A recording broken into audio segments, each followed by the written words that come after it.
Hi friends, welcome to serials கொண்டாட்டம். நம்ம சிங்கப்பண்ணி சீரியலில் இப்போ என்ன இன்ட்ரெஸ்டிங்காக போயிட்டுருக்கு அப்படின்னு பார்த்தீங்கன்னா, நம்ம மித்ராவை மகேஷ் கோவப்பட்டு பொளிர்னு கன்னத்திலே 4 அடியை விட்டுட்டாரு. எதனால் மித்ரா வந்து இப்படி மகேஷ் கிட்ட அடி வாங்குறாங்க அப்படிங்கிறத உங்களுக்கு தெரிஞ்சுன்னா கமெண்ட் மூலமாக ஷேர் பண்ணுங்கள். இந்த வீடியோவை ஃபுல்லாக பார்த்தா தான் இந்த வீடியோக்கான ட்விஸ்ட் என்ன அப்படிங்கிறது உங்களுக்கு தெரியும். அதுக்கு முன்னாடி நம்மளோட சேனலை நீங்கள் சப்ஸ்கிரைப் பண்ணாமல் பார்த்தீங்கன்னா சப்ஸ்கிரைப் பண்ணிக்கோங்க. கிட்ட இருக்கிற பெல் ஐக்கானை டச் பண்ணி ஆல்னு கொடுத்தீங்கன்னா நாங்கள் போடுற எல்லா வீடியோஸுமே உங்களுக்கு வந்துடும். வாங்க இப்போ நம்ம வீடியோக்குள்ளே போகலாம். நம்ம சிங்கப்பண்ணி சீரியலில் நம்ம மகேஷ் வந்து அன்பு மேலேயும் ஆனந்தி மேலேயும் ரொம்ப அன்பாக இருப்பார். அதனால ஆனந்திக்கு உடம்பு சரியில்லாமல் போனப்போ மித்ரா கிட்ட கூட சொல்லாமல் ஆனந்தியை பார்க்குறதுக்காக ஆனந்தி வீட்டுக்கு வந்து ஆனந்தியை பார்த்துட்டு போயிருப்பார். இதை தெரிஞ்சுக்கிட்டு நம்ம மித்ரா கண்டிப்பாக மகேஷ் ஆனந்தியை பார்க்க தான் போயிருப்பார் அப்படின்னு சொல்லிட்டு காலுக்கு மேலே காலாக பண்ணி மகேஷை சாவடிக்காத குறையா நிறையா கால் பண்ணிடுவாங்க. ஆனால் மகேஷ் அந்த காலை பிக் பண்ணியிருக்க மாட்டாங்க. காரணம் என்ன அப்படின்னா, அந்த ஃபோனு மகேஷோட காருக்குள்ளே இருந்தது. அதனால தான் இதை பிக் பண்ணியிருப்பாங்க. என்னடா போன வாட்டி எபிசோடில் நடந்ததே சொல்லிக்கிட்டு இருக்கே அப்படின்னு தயவு செஞ்சு யோசிக்காதீங்க. போன வாட்டி நடந்ததில் நான் கொஞ்சோண்டு சொல்லிவிட்டு அதுக்கப்புறம் என்ன இப்போ இன்ட்ரெஸ்டிங்காக போயிருக்கு அப்படின்னா அதோட நான் கண்டினியூ பண்ணிடுறேன். ஸோ வீடியோவை கொஞ்சம் போட்டு பொறுமையாக பாருங்கள். இப்போது நம்ம மகேஷ் அதனால் கால் இருந்தனால ஃபோன் இருந்தனால கால் அடித்தனால மகேஷ்னால் எடுக்க முடியல. உடனே மகேஷ் அதுக்கப்புறமா அன்பு கிட்ட நான் போயிட்டு வரேன்னு சொல்லிட்டு வரும்போது தான் கால் எடுத்து பிக் பண்ணியிருப்பாங்க. அப்போவே மித்ரா செம்ம கோவமாக இருந்திருப்பாங்க. அப்போ கூட மகேஷ் வந்து மித்ரா கோவமாக இருக்காங்க அப்படிங்கிறத கன்சிடர் பண்ணாமல் மகேஷ் என்ன சொல்லியிருப்பாங்கன்னா மித்ரா கிட்ட, மித்ரா எனக்கு ஆனந்தியை என் கூடையே வச்சுக்கன்னு போல இருக்கு, அந்த பாப்பாவோட ஹார்ட் பீட்டை எனக்கு என் காதுக்குள்ளே அது கேட்டுக்கிட்டே இருக்கு அப்படின்னு சொல்லிட்டு சொல்ல நம்ம மித்ராக்கு நெஞ்சில் குண்டை தூக்கி போட்ட மாதிரி இருக்கும். என்னடா மகேஷ் இந்த மாதிரி பேசிட்டு இருக்காங்களே, மகேஷ் ஆனந்திய மனசுல என்னதான் நினைச்சு வச்சிருக்காங்கன்னே தெரிய மாட்டேங்குதே. எதனால மகேஷுக்கு இப்படி ஒரு மாற்றம், எதனால அந்த குழந்தை மகேஷை வந்து ரொம்ப டிஸ்டர்ப் பண்ணுது அப்படின்னு சொல்லிட்டு மித்ரா வந்து மகேஷ் மேல ஒரு சந்தேகப்படாத குறையா சந்தேகப்படுறாங்க. உடனே மகேஷ் வந்து நான் இப்பவே போய் ஆனந்தியை கூட்டிட்டு வந்துடுவா மித்ரா அப்படின்னு கேட்கும்போது மித்ரா வந்து தயவு செஞ்சு அங்கிருந்து கிளம்புக மகேஷ் ஃபர்ஸ்ட் அப்படின்னு சொல்லிடுறாங்க. அப்பதான் மகேஷ் வந்து டைரக்டா வீட்டுக்கு போமா ஹாஸ்பிட்டலில் போயிட்டு குழந்தையோட ஹார்ட் பீட் எனக்கு வேணும் டாக்டர், ஆனந்தி இதை ஆசைப்படுறான்னு சொல்லிட்டு பொய் சொல்லி இந்த ஹார்ட் பீட்டை வாங்கிட்டு போயிருப்பாங்க. இப்போ அவங்க வீட்டுக்கு போகிறாங்க. அடுத்து என்ன நடக்க போகுது அப்படிங்கிறது தான் இந்த சீரியலோட ட்விஸ்டே. என்ன நடக்குது அப்படின்னு பார்த்தீங்கன்னா, மித்ரா கிட்ட மகேஷ் வந்து போயிட்டு இந்த விஷயத்த சொல்கிறாங்க. மித்ரா இந்த மாதிரி ஆனந்தி மேலே வந்து எனக்கு என்னன்னே தெரில, எனக்கு அந்த குழந்தையோட ஹார்ட் பீட் என் காதில் கேட்டுகிட்டே இருக்குது, என்னால் அந்த குழந்தைய பிரிஞ்சு இருக்கவே முடியல மித்ரா, எனக்கு என் அந்த குழந்தை என் கூடவே இருக்கணும் போல் இருக்குது, இன்னும் சொல்லப்போனால் அது ஏன் குழந்தை மாதிரி எனக்கு ஃபீல் ஆகுது மித்ரா அப்படின்னு சொல்கிறாங்க. மித்ராவுக்கு செம்ம ஷாக்கு.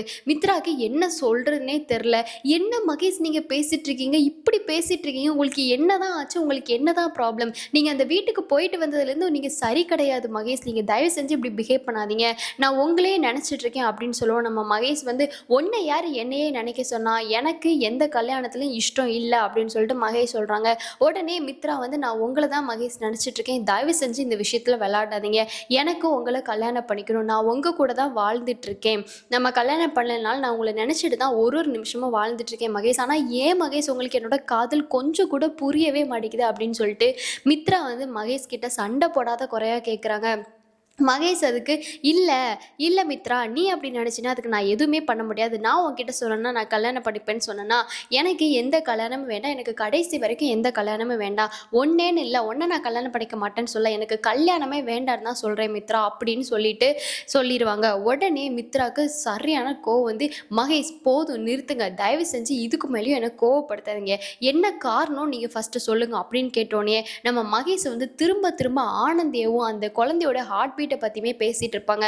அப்போ தான் நம்ம மித்ரா வந்து என்னதான் ஆச்சு, அந்த குழந்தையோட ஹார்ட் பீட்டுக்கு இப்போ என்ன பிரச்சனை அப்படின்னு கேட்டோன்னே நம்ம மகேஷ் வந்து அதெல்லாம் எனக்கு தெரியல மித்ரா, என்ன பிரச்சனைலாம் எனக்கு தெரியல, ஆனால் எனக்கு குழந்தையோட ஹார்ட் பீட் என் காதில் கேட்டுகிட்டே இருக்குது, எனக்கு குழந்தையோட ஹார்ட் பீட்டை கேட்டுகிட்டே இருக்கணும் போல் இருக்குது மித்ரா, அந்த குழந்தைய இப்படி என் கையில் வச்சு கொஞ்சணும் போல் இருக்குது, என் கூடையே ஆனந்தி இருக்கணும் போல் இருக்குது, அந்த குழந்தை இருக்கனால ஆனந்தி என் கூடையே இருக்கணும் போல் இருக்குது அப்படின்னு சொல்கிறாங்க. சொல்லிவிட்டு அதனால் மித்ரா நான் ஹாஸ்பிட்டல் இன்னைக்கு போனேன், ஹாஸ்பிட்டல் போயிட்டு அங்கே வந்து நான் குழந்தையோட ஹார்ட் பீட்டை வந்து நான் கேட்டேன். ஹார்ட் பீட்டை கேட்டோடனே அங்கே இருக்கிறவங்க எதனால் ஹார்ட் பீட் கேட்குறீங்க அப்படின்னு கேட்டப்போ, ஆனந்திக்கு இந்த மாதிரி விருப்பம், அதனால தான் அந்த ஹார்ட் பீட் கேட்குறேன்னு சொல்லிட்டு நான் எப்படியோ அவங்கள ஏமாற்றி இந்த ஹார்ட் பீட்டோட சவுண்டை வாங்கிட்டு வந்துட்டேன் மித்ரான்னு ரொம்ப ஹாப்பியாக வந்து மித்ரா கிட்ட நம்ம மகேஷ் வந்து சொல்கிறாங்க. மித்ராவே எந்த ஒரு சோகத்துலேருந்து மகேஷ் கிட்ட கேட்குறாங்க. ஆனால் மகேஷ் மித்ராவோட கோவத்தையும் சோகத்தையும் கொஞ்சம் கூட புரிஞ்சுக்காத லெவலில் அவங்களுக்கு ஆனந்தியோட குழந்தை அப்படிங்கிற மாதிரி மகேஷோட தாட் இருக்குது. எதனால் மகேஷுக்கு இப்படி ஒரு தாட்டு, எதனால் மகேஷ் அந்த ஆனந்தி மேலே குழந்தை மேலே இவ்வளோ வந்து பாசமாக இருக்காங்க அப்படிங்கிற ஒரு விஷயம் மட்டும் எனக்கு வந்து தெரியவே இல்லை. உங்களுக்கு இதை பற்றி ஏதாச்சும் ஒன்று தெரிஞ்சிச்சு அப்படின்னா கமெண்ட்ஸ் மூலமாக ஷேர் பண்ணுங்கள். இந்த சீரியலே யாரோட ஆக்டிங் உங்களுக்கு ரொம்ப பிடிக்கும்னு நினச்சிங்கன்னா அவங்களோட பேரை மென்ஷன் பண்ணி இவங்க ஆக்டிங் தாங்க சூப்பர் அப்படின்னு சொல்லிட்டு ஒரு கமெண்ட்டை தட்டி விடுங்க. எனக்கு தெரிஞ்சு இந்த சீரியலில் யாரோட ஆக்டிங் நல்லா இருக்குன்னா என்னை பொறுத்த அளவில் நம்ம மகேஷோட ஆக்டிங்லேருந்து அன்போட ஆக்டிங், ஹீரோயின் எல்லாரோட ஆக்டிங்குமே நல்லா தான் இருக்குன்னு நான் சொல்லுவேன். உங்களுக்கு ஸ்பெசிஃபிக்காக யாரோட ஆக்டிங் ரொம்ப பிடிச்சிருக்கோ அவங்கள நீங்கள் சூப்பர், அன்பு சூப்பர், நம்ம ஆனந்தி சூப்பர், மகேஷ் சூப்பர் அப்படின்னு சொல்லிட்டு கமெண்ட்டை தட்டி விடுங்க. சரி, இப்போ மகேஷ் வந்து மித்ரா கிட்டே இப்படி சொன்னதுக்கான காரணம் என்னவா இருக்கும் என்னன்னே தெரிலங்க கடைசி வரைக்கும் இதுக்கான காரணம். ஆனால் மகேஷ் வந்து இந்த மாதிரி பேச போய் மித்ரா வந்து செம்மையாக டென்ஷன் ஆகி மகேஷை அடிக்க மித்ரா கைவோங்க. ஆனால் மித்ரா வந்து ரொம்ப பேசி ஒரே ஒரு வார்த்தை வந்து மகேஷ் கிட்ட வந்து கேட்டுட்டாங்க. என்ன வார்த்தைனா கேட்கக்கூடாத ஒரு வார்த்தைங்க. என்ன வார்த்தைன்னு தெரிஞ்சுக்க நீங்கள் ஆவலோடு இருக்கீங்கன்னு நினைக்கிறேன். அதுக்கு முன்னாடியே நான் சொல்கிறதுக்கு முன்னாடி நீங்கள் கெஸ் பண்ணிங்கன்னா கமெண்ட்ஸில் ஷேர் பண்ணி விடுங்க. என்ன வார்த்தை அப்படின்னு பார்த்தீங்கன்னா, மகேஷ் கிட்ட மித்ரா வந்து நீ வந்து ஆனந்தின்னு பேசிகிட்டு இருக்க, உனக்கும் ஆனந்திக்கு ஏதாச்சும் அஃபேர்ஸ் இருக்கா அப்படின்னு படக்குன்னு கேட்டுட்டாங்க. மகேஷுக்கு என்ன சொல்கிறதுனே தெரில. எப்படி வந்து நீ இப்படி பேசலாம் அப்படின்னு சொல்லிட்டு மித்ரா சொன்ன அடுத்த செகண்டே மகேஷ் வந்து அறன்னு மித்ராவை 4 அடி சாத்திட்டாரு. அதுக்கப்புறம் நம்ம மித்ராவை மகேஷ் அரைஞ்சதுக்கப்புறமா மித்ராவுக்கு அழுக மட்டும்தான் வந்துச்சு. கோவத்தோடு சேர்ந்த அந்த கோவம் வந்தால் காட்ட முடியாமல் அழுவோம்ல, அந்த மாதிரி அந்த கோவத்தோடு சேர்ந்த ஒரு அழுக மட்டும்தான் நம்ம மித்ராவுக்கு வந்துச்சு. உடனே மித்ரா அழுதுகிட்டே வந்து வீட்டுக்குள்ளே போயிட்டாங்க. வீட்டுக்குள்ளே போனதுக்கப்புறம் தான் மகேஷோட அம்மா வந்து மித்ரா கிட்ட பேசுகிறாங்க. என்ன மித்ரா என்னாச்சு, ஏன் அழுதுகிட்டே வரேன்னு கேட்டப்போ தான் மித்ரா வந்து மகேஷ் பற்றி எல்லாத்தையும் சொல்கிறாங்க. இந்த மாதிரி மகேஷ் வந்து ஆனந்தியை பார்க்கதாமா போயிருக்காங்க, நம்ம யாருக்கிட்டையுமே சொல்லாமல் போயிருந்தாங்கல்ல, எங்கேயோ வெளியே போயிருந்தாங்கன்னு சொன்னல, அது எல்லாத்துக்குமே காரணம் ஆனந்தியும் அன்பும் தான். ஆனந்தியும் அன்பையும் பார்க்கறதுக்காக தான் மகேஷ் வந்து அவ்வளோ ஆர்வத்தோடு போய் பார்த்துருக்காங்க.